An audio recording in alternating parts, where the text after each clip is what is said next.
Religi yang menghadirkan narasumber tokoh agama dengan topik yang berbeda setiap harinya.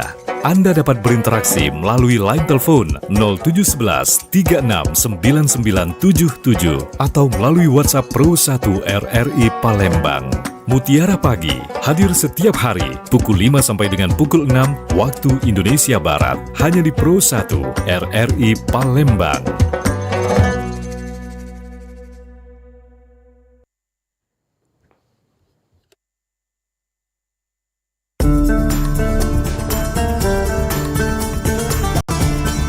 Untuk menambah khazanah wawasan Anda dalam agama Islam, segera Anda ikuti Mutiara Pagi.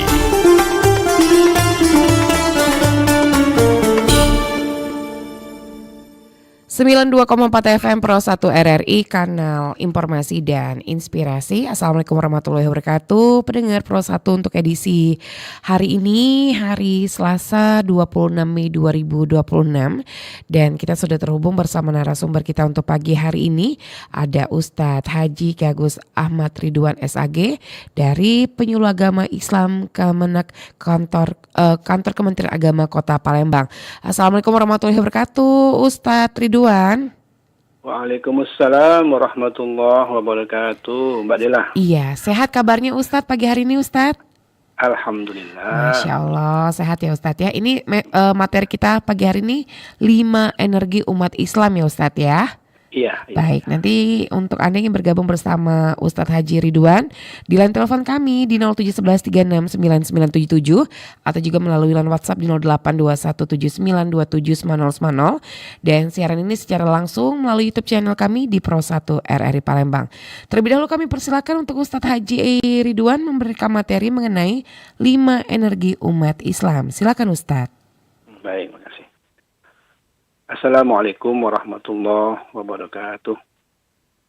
Alhamdulillahirabbil alamin, nahmaduhu wa nasta'inuhu wa nastaghfiruhu wa atubu ilaih. Wa na'udzu billahi min syururi anfusina wa sayyiati a'malina. May yahdihillahu fala mudilla lahu wa may yudlil fala hadiya lahu. Qala Allah ta'ala fil Qur'anil Karim, "Walillahi 'alan nasi hajjul baiti man istata'a ilaihi sabila." Wa man kafara fa innallaha ghaniyyun 'anil 'alamin. Pendengar Pro 1 dimanapun berada, alhamdulillah kita masih berjumpa, masih sehat, masih bernafas di tanggal 9 Zulhijjah. Yang berarti ini merupakan puncak dari pelaksanaan ibadah haji. Shalawat dan salam semoga selalu tercurah kepada Nabi Muhammad SAW beserta keluarga, sahabat, dan para pengikut setia serta kita semua. Dan insya Allah kita berharap mendapat syafaat di akhirat. Amin ya rabbal alamin. Alhamdulillah hari ini kita masih dapat mendengarkan Pro 1 RRI Palembang, dan insya Allah besok tanggal 10 Zulhijjah kita akan melaksanakan Hari Raya Idul Adha. Idul Adha yang kita rayakan dari tahun ke tahun selalu memberikan makna dan pelajaran yang amat berharga bagi kita semua, baik secara pribadi, keluarga maupun sebagai umat dan bangsa. Lebih dari 200.000 jemaah haji Indonesia bersama dengan sekitar 3 juta jemaah haji seluruh dunia. Selalu kita doakan agar dapat melaksanakan ibadah haji dengan sebaik-baiknya dan menjadi haji yang mabrur. Karena haji yang mabrur pasti memberikan pengaruh positif dalam kehidupan ini. Oleh karena itu, mengambil hikmah dari perjalanan ibadah haji dan kurban serta meneladani kehidupan Nabi Ibrahim AS dan keluarganya menjadi sesuatu yang amat penting. Paling tidak ada 5 energi atau kekuatan umat Islam yang harus kita bangun pada umat kita ini untuk bisa mengatasi persoalan-persoalan membangun kehidupan yang lebih baik di masa yang akan datang. Energi pertama adalah energi akidah. Iman atau tauhid kepada Allah Subhanahu wa taala. Nabi Ibrahim telah mencontohkan kepada kita bagaimana akidah begitu melekat pada jiwanya. Dia berlepas diri dari siapapun, dari kemusyrikan, termasuk orang tuanya yang tidak mau bertauhid kepada Allah Subhanahu wa taala. Sebagaimana disebutkan firman Allah Subhanahu wa taala, "Qad kana lakum uswatun hasanatun fi Ibrahim walladzina ma'ahu idz qalu liqaumihim inna bura'u minkum wa mimma ta'buduna min dunillahi kafarna bikum wa bada bainana wa bainakum al-adawatu wal baghdha'u abadan hatta tu'minuna billahi wahdah." Artinya sesungguhnya telah ada suri teladan yang baik bagimu pada Ibrahim dan orang-orang yang bersama dengan dia. Ketika mereka berkata kepada kaum mereka, sesungguhnya kami berlepas diri daripada kamu, daripada apa yang kamu sembah selain Allah. Kami ingkari dan telah menyata antara kami dan kamu permusuhan dan kebencian buat selama-lamanya sampai kamu beriman kepada Allah Subhanahu wa taala. Salah satu dampak positif dari akidah yang kuat akan membuat seseorang mukmin memiliki prinsip hidup yang tegas dalam setiap keadaan. Dia tidak lupa diri pada saat senang, baik senang karena harta, jabatan, popularitas, pengikut yang banyak maupun kekuatan jasmani, dan ia pun tidak putus asa pada saat mengalami penderitaan, baik karena sakit, bencana alam, kekurangan harta maupun berbagai ancaman yang tidak menyebabkan ia berpaling dari Allah Subhanahu wa taala. Rasulullah sallallahu alaihi wasallam telah bersabda, "Ajaban li amril mu'minin, inna amaruhu kullahu la khairul wa laysa zalika li ahadin illa lil mu'minina in asabathu sarra'u syakara fakana khairal lah wa in asabathu sarra'u sabara fakana khairal lah." Artinya menakjubkan urusan seorang beriman. Sesungguhnya semua urusan baik baginya dan tidak ada yang demikian bagi seorang selain seorang mukmin. Kalau ia memperoleh kesenangan, ia bersyukur dan ia baik baginya. Kalau ia ditimpa kesusahan, ia sabar dan itu baik baginya.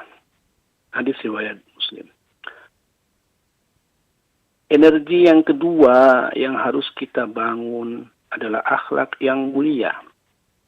Kondisi akhlak masyarakat kita sekarang ini kita akui masih amat memprihatinkan. Bila ini terus berlangsung cepat atau lambat, yang lemah dan hancur bukan hanya diri dan keluarga, tapi juga umat dan bangsa. Seorang ulama Mesir yang wafat tahun 1932 Masehi yang bernama Shawki Bey mengatakan, "Innamal ummamu ahlaku ma bakiyat wa in humu zahabat ahlakuhum zahabu." Artinya suatu bangsa akan kekal selama berakhlak. Bila akhlak telah lenyap, lenyaplah bangsa tersebut. Akhlak mulia tercermin dari jawaban Nabi Ismail alaihissalam yang meskipun begitu siap untuk melaksanakan perintah Allah berupa penyembelihan dirinya, namun ia tidak mengklaim dirinya sebagai orang yang paling sabar. Ia merasa hanyalah bagian dari orang-orang yang sabar. Karena generasi terdahulu juga sudah banyak yang sabar. Allah Subhanahu wa taala menceritakan masalah ini dalam firman Allah surah As-Saffat, yang artinya maka tatkala anak itu sampai pada umur sanggup berusaha bersama-sama Ibrahim, Ibrahim berkata, "Hai anakku, sesungguhnya aku telah mimpi bahwa aku menyembelihmu. Maka fikirkanlah apa pendapatmu." Ia menjawab, "Hai bapakku, kerjakanlah apa yang diperintahkan Allah kepadamu. Insya Allah, kamu akan mendapatiku termasuk orang-orang yang sabar."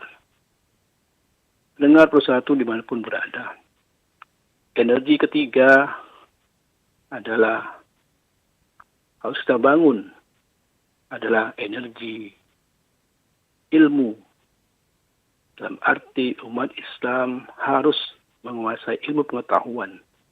Bukan mencari ilmu sekadar untuk mendapat gelar kesarjanaan saja. Bahkan yang lebih tragis adalah gelar kesarjanaan sudah bersandang pada dirinya, tapi tidak ada ilmu yang dikuasai dan diamalkan. Oleh karena itu, menuntut ilmu tidak hanya diwajibkan, tapi diberikan keutamaan yang amat besar dan banyak. Generasi Ibrahim adalah generasi yang cinta akal ilmu.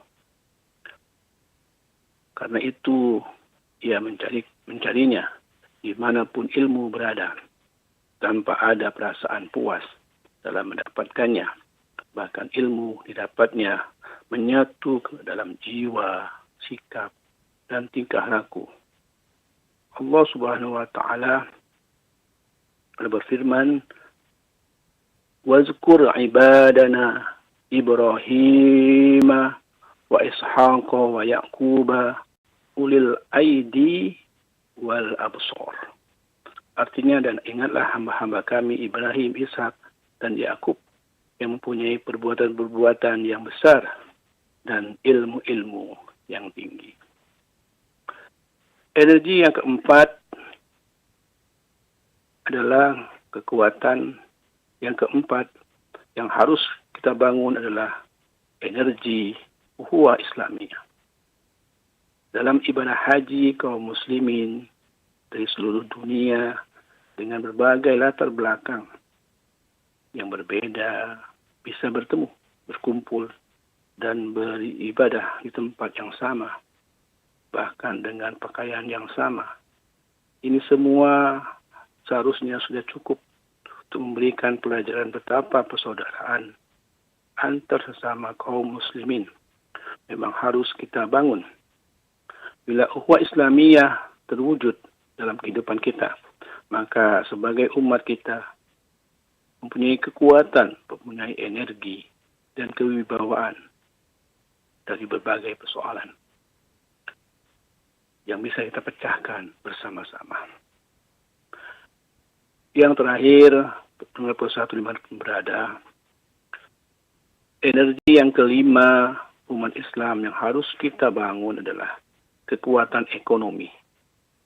Ini pelajaran yang bisa kita ambil dari Nabi Ibrahim alaihissalam bersama keluarganya yang mau berusaha untuk mencari rezeki yang halal, bukan menghalalkan segala cara. Kesulitan hidup tidak bisa dijadikan alasan untuk menghalalkan segala cara dalam mencari harta, apalagi kita memang tidak memiliki kemampuan untuk berbuat dan skill yang matang untuk mencari sesuatu. Hal ini diajarkan oleh Siti Hajar berusaha mencari rezeki yang dalam rangkaian ibadah disebut sa'i. Oleh karena itu Allah Subhanahu wa taala senang kepada siapa saja yang berusaha secara halal meskipun harus dengan susah payah. Rasulullah SAW bersabda, Inna Allah Ta'ala yuhibbu ayyara abdahu ta'iban fi talabil halal. Sesungguhnya Allah cinta dan senang melihat hambanya lelah dalam mencari yang halal. Hadis riwayat Ad-Dailami. Usaha yang halal meskipun sedikit yang diperoleh dan berat memperolehnya merupakan suatu hal yang lebih baik daripada banyak dan mudah mendapatkannya. Tapi cara memperolehnya adalah dengan mengemis yang hanya akan menjatuhkan martabat pribadi. Bila mengemis saja tidak terhormat, apalagi bila mencuri atau korupsi dan cara-cara yang tidak halal. Sebagaimana sabda Rasulullah SAW, artinya seseorang yang membawa tambang lalu pergi mencari dan mengumpulkan kayu bakar, lantas dibawanya ke pasar untuk dijual dan uangnya digunakan untuk kecukupan keluarganya, nafkah dirinya dan keluarganya, maka ia lebih baik daripada seorang yang minta-minta pada orang-orang yang terkadang diberi dan kadang tidak diberi. Hadis riwayat Bukhari Muslim. Demikian 5 energi yang menjadi kekuatan umat. Ketika dikeluarkan dengan baik, maka umat kita menjadi lebih baik. Wallahu a'lam bishawab. Demikian Mbak Dela. Baik Ustadz Ridwan dan pendengar, itu tadi materi pembuka kita dari Ustadz Haji Ridwan. Yang bergabung bersama kami silakan di 369977 atau juga melalui WhatsApp di 0821792790. Ustadz, kita penelpon dulu Ustadz ya. Ada yang ingin bergabung? Pro 1, Assalamualaikum. Waalaikumsalam. Dengan siapa di mana nih Pak? Bang Taslim, Pak. Bang Taslim di Kayu Agung. Silakan Bang Taslim. Assalamualaikum, Tad. Waalaikumsalam. Waalaikumsalam warahmatullahi wabarakatuh. Silakan Bang. Ini tadi aku tuh nak nanya luar tema. Masalah hadis tadi. Itu kan hadis keluar dari Aisyah, hadis masalah sholat tasbih tadi. Itu ada yang mengatakan berpendapat lemah, ada yang mengatakan sahih. Itu yang benarnya yang harus inti yang benarnya yang mana ya Pak? Mengenai tentang sholat tasbih ya? Iya, tasbih hadisnya itu. Oke. Ada yang mengatakan lemah, ada yang mengatakan sahih. Kuat. Nah, itu yang mana yang benarnya? Baik, segitu aja Bang. Tadi ya. Baik. Assalamualaikum. Waalaikumsalam warahmatullahi wabarakatuh. Ada Bang Taslim. Silakan Ustaz. Baik Bang Taswin, memang beberapa pendapat ada yang mengatakan tasbih itu lemah ya. Tapi sebagian besar mengatakan kuat. Karena mengapa? Diriwayatkan oleh Imam Baihaqi ya. Aisyah itu 4 rakaat sholat sunnah, termasuk sholat tasbih. Jadi itu kuat sebenarnya. Tapi dalam agama Islam kita, ketika ibadah, ada hadis yang lemah, tapi untuk ibadah itu boleh dipakai. Yang tidak boleh dalam hukum. Misalnya, dalam hukum, menentukan hukum, syariat kita dengan memakai hadis yang kuat ya. Tapi untuk ibadah silakan saja dipakai dan dua-duanya berpendapat berbeda. Kita pilih saja Pak Taslim yang mana. Tapi kalau menurut kita ketika itu sholat sunnah dikerjakan dan kebaikan, itu hal-hal yang baik ya dilaksanakan. Banyak contoh-contoh lain yang dikembangkan oleh ulama kita. Contoh ada sholat tahajud kan, sholat tasbih berjamaah gitu kan. Nah, karena tidak pernah dilakukan oleh berjamaah, tapi kan ini kebaikan dilakukan berjamaah, tetapi masing-masing dengan niat masing-masing, tidak berjamaah dalam artian tarawih ya. Itu boleh-boleh saja dilakukan. Pun juga sholat taubat dilakukan oleh beberapa kiai kita, itu berjamaah tetapi niat masing-masing. Dia bareng saat dia memulai, tetapi untuk niatnya masing-masing, karena tidak ada rujukan yang mengatakan sholat taubat itu berjamaah. Itu mungkin jawaban kita, wallahu a'lam bishawab. Baik, di belakang Bang Taslim di Kayu Agung di 369977 Pro 1. Assalamualaikum. Waalaikumsalam warahmatullahi wabarakatuh. Bunda Ida di Banyuasin, silakan Bunda. Terima kasih Mbak Dela. Assalamualaikum Pak Ustadz. Waalaikumsalam. Waalaikumsalam warahmatullahi wabarakatuh, Bunda. Iya, jadi Pak Ustadz, langkah apa ya yang harus kita ambil supaya kita bisa menguasai kelima energi tersebut, terutama dalam kehidupan sehari-hari Pak Ustadz. Langkah baik. Segitu Ya, itu saja. aja. Terima kasih Baik. waktunya. Assalamualaikum warahmatullahi wabarakatuh. Waalaikumsalam warahmatullahi wabarakatuh. Silakan Ustadz. Baik, Bunda Ida, ini saya sampaikan tadi 5 energi kekuatan ya, ketika semuanya melihat energi itu, kekuatan itu menjadi potensi, maka sebenarnya umat Islam bisa maju ya. Tapi secara pribadi kita bisa melihat dari 5 tadi, ada beberapa prinsip yang harus kita ikuti. Ini kan saya katakan terakhir tadi bahwa energi ekonomi, bahwa mencari yang sedikit halal sulit, tetapi lebih baik daripada mendapatkan rezeki mudah dengan tidak halal ya. Itu bisa kita lakukan, bahwa lebih baik untung sedikit dalam perdagangan daripada kita menipu pembeli ya. Juga yang lain, uhuwah Islamiyah, menjaga uhuwah, karena kita memiliki kekuatan atau energi uhuwah sehingga diutamakan uhuwah Islamiyah. Ketika kita bertentangan, berselisih pendapat, kita kan bersaudara sama Islam gitu ya, tidak harus berbentrok dan selamanya tidak berteguran ya, tapi kita cepat menemukan bahwa kita sama-sama bersaudara dalam iman kepada Allah Subhanahu wa taala. Tadi ada juga energi tentang akhlak ya. Kita memiliki akhlak mulia, contohnya Rasulullah SAW sebagai contoh manusia yang memiliki akhlak yang sangat mulia. Maka kita bisa mengambil ibrah, pelajaran dari situ, bahwa kita harus berakhlak mulia sehingga Islam itu dipandang akhlaknya tinggi ya. Itu kita berusaha maksimal mungkin berakhlak yang mulia, sopan santun yang baik. Yang terakhir tadi ada ketauhidan, energi, kekuatan akidah. Maka akidah kita harus kuat ya. Tidak bisa dilunturkan, digoyangkan oleh siapapun. Tetap menyembah Allah Subhanahu wa taala, Tuhan kita. Dan apapun yang terjadi, kita tetap pada iman kepada Allah Subhanahu wa taala. Itu mungkin jawaban untuk Bunda Ida di Banyuasin. Wallahu a'lam bishawab. Baik Ustadz, kita ke WhatsApp dulu Ustadz dari Pak Rayadi di Kertapati. Assalamualaikum warahmatullahi wabarakatuh. Ustadz, saya ingin bertanya di luar tema. Yang pertama, pertanyaannya, apakah Allah akan memberi kelancaran kepada umatnya yang selalu taat kepada Allah dan perintah-perintahnya? Dan kenapa setiap manusia tidak pernah percaya kepada Allah? Mohon penjelasannya. Yang kedua, pertanyaan kedua, kenapa arti mimpi kepada orang yang sudah meninggal? Apa arti mimpi kepada orang yang sudah meninggal dunia? Sedangkan mimpi itu seakan mereka yang sudah meninggal dunia serasa masih hidup.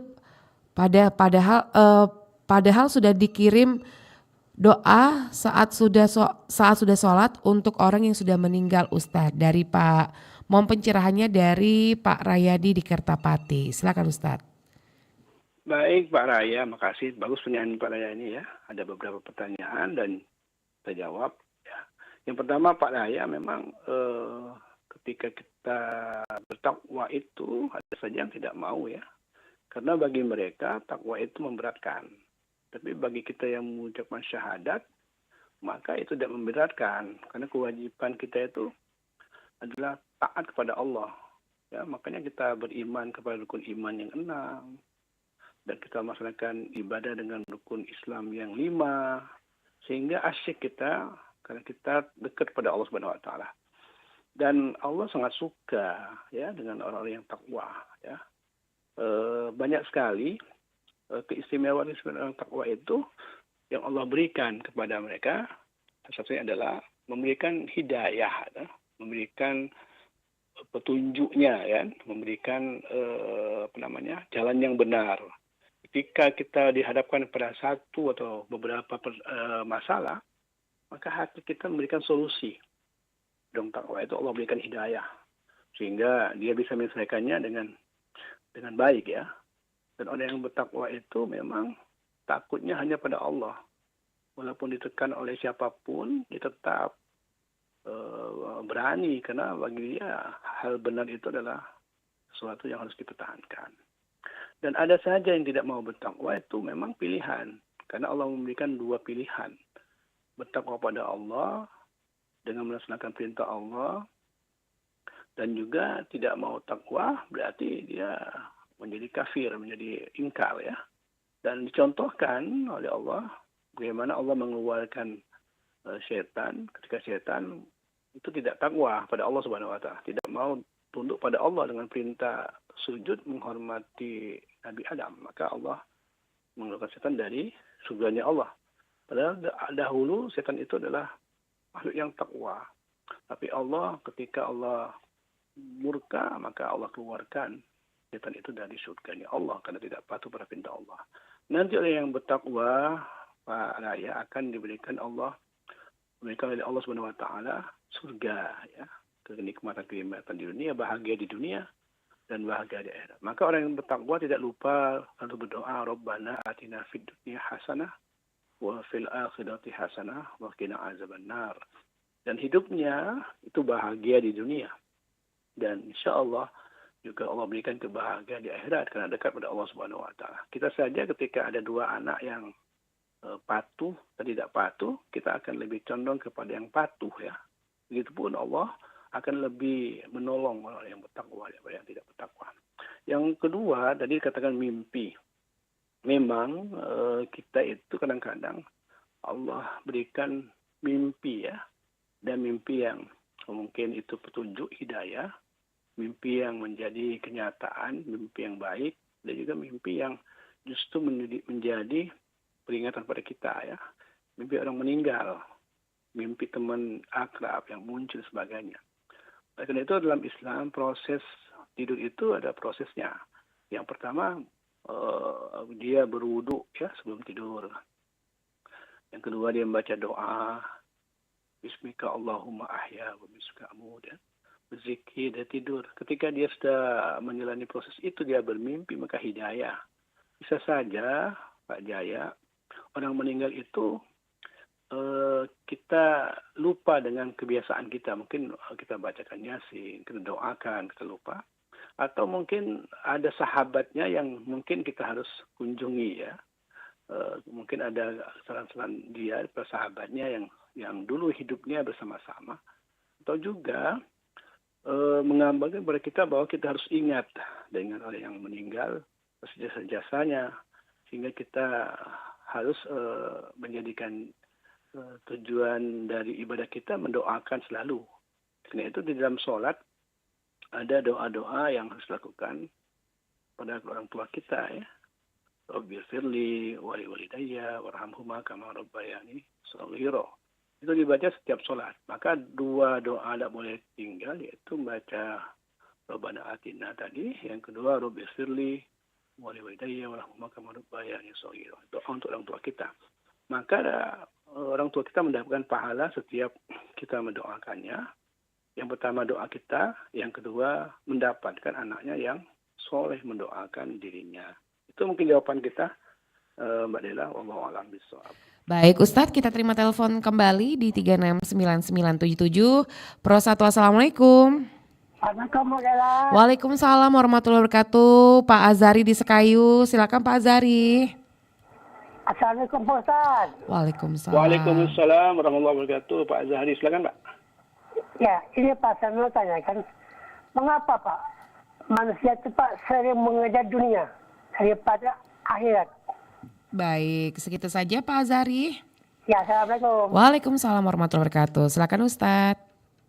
Ya, manusia cenderung untuk melihat dan ingin langsung mendapatkan, Pak. Jadi dunia itu dianggapnya bagian yang langsung dia bisa nikmati, dia raih, dan dia senang, bahagia ya.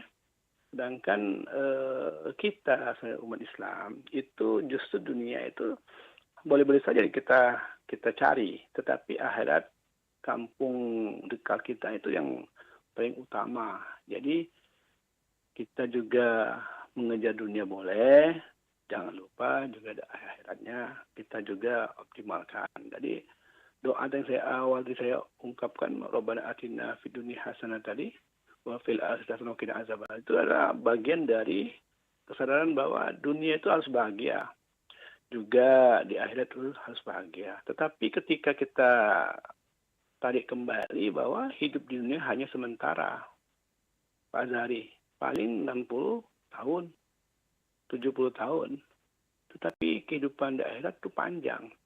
Bahkan kalau kita lihat dari orang yang sudah meninggal itu sudah ratusan tahun. Gitu panjang dikubur daripada hidup di dunia. Dan itu orang akan rugi mengutamakan dunia saja, tidak mengutamakan akhirat. Karena akhirat itu lebih panjang. Bahkan satu hari ya hidup di hari itu ada 6.000 hari di dunia. Jadi kita rugi saja. Jadi kalau dihitung dari satu hari akhir itu hanya 6 jam. Kehidupan akhir itu di dunia 60 tahun. Jadi kalau hitungan itu bahwa hidupnya singkat ya. Karena itu kita harus berusaha di dunia mendapatkan kebahagiaan, di akhirat mendapat kebahagiaan. Nah, satu cara adalah kita tetap pada kondisi sadar bahwa kita akan kembali kepada Allah Subhanahu wa taala pada saatnya, juga beramal yang baik karena sesuatu yang baik akan mendapatkan balasan yang baik ya. Ketika kita berbuat kejelekan maka akan berpengaruh pada kejelekan nanti kita dapatkan setelah kita meninggal dunia. Dan Islam itu sangat menganjurkan kita untuk berbuat baik kepada siapapun, dan Allah suka yang baik-baik ya. Allah suka orang yang bertaubat ketika melakukan kesalahan. Allah juga akan membantu orang-orang yang menggantungkan hidupnya ya, berserah diri pada Allah Subhanahu wa taala. Itu mungkin jawaban Pak Azhari, wallahu a'lam bishawab. Baik pendengar yang ingin bergabung kembali dan kami informasikan 45 menit beranjak ke 5 waktu Indonesia Barat. Kita ke 369977 Pro 1. Assalamualaikum. Waalaikumsalam warahmatullahi wabarakatuh, Mbak Dela. Bu Utri di Maroke. Silakan Ibu Utri, ada Ustadz Ridwan pagi hari ini. Iya, saya menyapa dulu untuk Pak Ustadz ya. Assalamualaikum warahmatullahi wabarakatuh, Pak Ustadz Ridwan. Waalaikumsalam. Waalaikumsalam warahmatullahi wabarakatuh. Ibu Utri dari Iya, mana? di Maroke Ustadz, Papua. Maroke jauh itu Papua. Sehat Bu. Ya, silakan. Iya. Ya, Pak Ustadz, saya mau bertanya sama Pak Ustadz ini, al-amal, al-takdir, nilai hukum kehidupan berdakwah, menyampaikan kebaikan kepada orang lain atau membaca Al-Quran ya, kepada orang lain, bagaimana itu menurut Islam Pak Ustadz? Terima kasih, wassalam. Oh iyalah, ini satu lagi Pak Ustadz, pertanyaan yang terakhir nih, kalau kita naik haji dulu atau kurban dulu Pak Ustadz? Terima kasih. Baik. Wassalamualaikum warahmatullahi wabarakatuh. Baik, waalaikumsalam warahmatullahi wabarakatuh. Silakan Ustadz. Iya, jadi yang paling baik itu belajar dan mengajar Al-Quran. Jadi khairukum man ta'allama Al-Quran wa 'allamahu. Jadi yang sebaik-baik manusia adalah yang belajar Al-Quran dan juga yang mengajarkannya. Jadi sebaik-baik manusia perbuatan itu adalah yang belajar Al-Quran dan yang mengajarkannya. Jadi majlis ta'lim itu menjadi penting untuk mengamalkan hadis tadi. Mungkin ada hadis ta'lim datang, kita buka di situ bahwa itu belajar Al-Quran. Al-Quran itu bukan hanya membaca, tapi kan tadaburnya, tafsirnya. Kita belajar agama itu bagian dari belajar Al-Quran sebenarnya. Maka dari itu ketika ada majelis ilmu, kita hadir, dan itu dalam rangka mengamalkan hadis tadi ya. Jadi ketika kita belum bisa baca Al-Quran, maka kita belajar membaca Al-Quran. dan bisa membaca Al-Quran dengan baik dan benar, itu adalah bagian kebahagiaan tersendiri bagi umat Islam ya. Lanjutkan dengan membaca artinya dan mentadabburnya dan menjalankannya. Jadi itu yang bisa jawab. Semoga Ibu terus saja mungkin belajar Al-Quran dan menjadi ahlul Quran ya, selalu membaca Al-Quran setiap waktu. Walaupun tidak tahu artinya, Bu, tetap dibaca. Itulah bagian dari menjalankan sunnah dan perintah Allah, yaitu membaca kitab suci Al-Quran. Itu yang pertama. Yang kedua, dikatakan kurban dulu atau haji dulu. Ketika kita sudah sampai pada rukun Islam yang kelima ya, berhaji bagi yang mampu. Kalau mampu, ya kita daftar haji. Daftar haji, nanti ada jadwalnya, kapan berangkatnya, ditunggu, sebagainya. Andai kata itu ada uangnya, haji dulu kita daftar. Tetapi ketika kita daftar belum berangkat, kita ada uang, atau kita belum daftar karena tidak ada uang, maka kita ada uang untuk berkorban. Korban dulu kita. Berkorban itu dalam rangka menunjukkan pada Allah Subhanahu wa taala bahwa kita mampu berkorban untuk Allah. Karena pengorbanan haji dan pengorbanan korban itu agak mirip. Kalau dia pengorbanan haji itu meninggalkan harta dan keluarga yang dimiliki di negaranya atau di Indonesia, dia menuju panggilan Allah. Maka labbaik Allahumma labbaik itu, aku penuhi panggilanmu ya Allah. Meninggalkan semuanya. Meninggalkan harta, suami, istri, mungkin anak, dan yang dia miliki untuk Allah. Jadi dia pengorbanannya luar biasa. Sedangkan tadi katakan bahwa bagaimana berkorban dengan hewan, silakan saja yang untuk itu berkorban dalam rangka memenuhi ajaran agama kita, juga memenuhi sunnah Rasul ya, berkorban di hari Raya Idul Adha, silakan saja diikuti. Dan kalau memang bisa dua-duanya, alhamdulillah, berarti kita termasuk orang yang mau berkorban untuk menegakkan agama Allah dan mau melaksanakan perintah Allah dan perintah Rasulnya. Wallahu a'lam bishawab. Demikian Mbak Dela. Baik Ustadz, kita ke WhatsApp di 0821 7927 9010 dari Pak Romli Jamal di Sembawa. Assalamualaikum warahmatullahi wabarakatuh. Ustadz, dalam Al-Quran, wahai orang beriman, jagalah harta anak dan istri. Janganlah harta anak dan istri membuatmu lalai dari mengingatku. Kita ini terkadang demi anak mencari nafkah membuat kita telat ibadah. Menyikapinya bagaimana sebaiknya kita Ustadz, karena anak ini tanggung jawab kita. Mohon penjelasannya dari Pak Romli Jamal di Sembawa. Silakan Ustadz. Baik Pak Romli, memang perintah agama kita mengutamakan Allah daripada yang lainnya. Contoh peristiwa Nabi Ibrahim ya.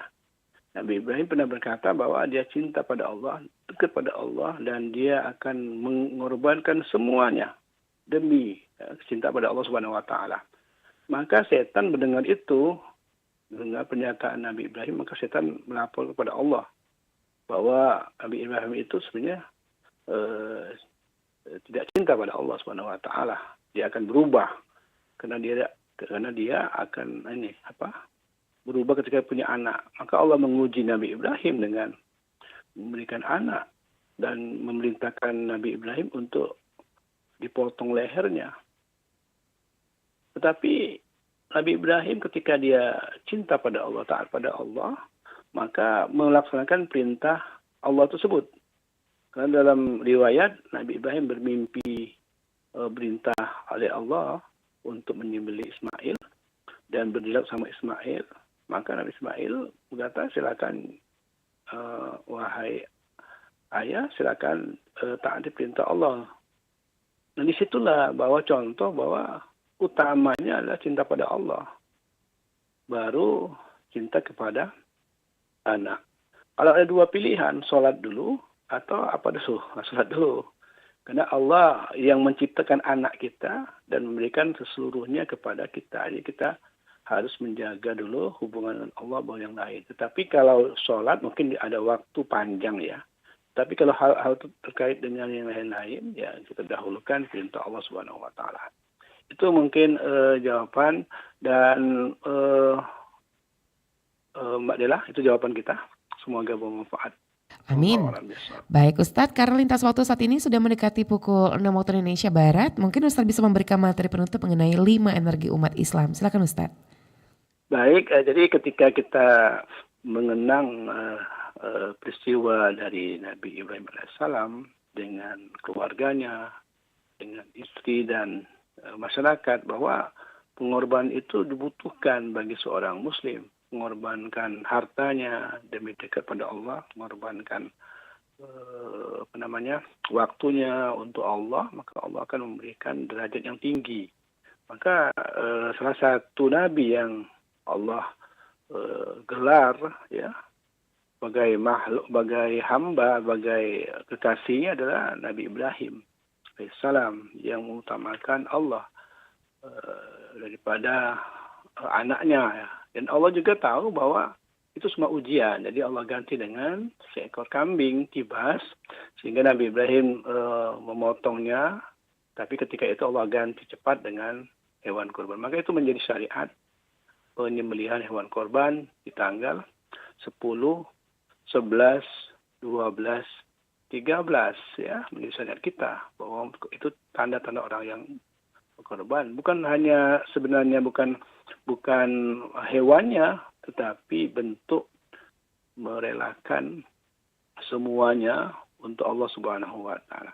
Paling tidak kita yang ada waktu, ada rezeki, silakan berkorban dan menjadi bagian dari melaksanakan perintah syariat itu, dan menjadi orang-orang yang dekat pada Allah Subhanahu wa Ta'ala. Itu mungkin penutupnya Mbak Dela, wallahu a'lam bishawab. Baik Ustadz Ridwan, terima kasih banyak Ustadz waktunya bersama Pro 1 untuk pagi hari ini. Insya Allah di waktu kesempatan kita bisa berbincang lagi dengan materi lainnya Ustadz ya. Sebelumnya mohon maaf lahir dan batin Ustadz. Selamat Idul Adha 1447 Hijriah. Terima kasih Ustadz. Assalamualaikum warahmatullahi wabarakatuh. Waalaikumsalam warahmatullahi wabarakatuh. Dan pendengar telah tadi bersama Ustadz Haji Ridwan SAG yang sudah memberikan materi mengenai 5 energi umat Islam. Dan untuk Anda yang belum sempat mendengarkan tausiah pagi hari ini, bisa dengarkan langsung ke YouTube channel kami di Pro 1 RRI Palembang. Tepat pukul 6 waktu Indonesia Barat kita akan mendengarkan informasi warta berita daerah. Tetaplah bersama kami.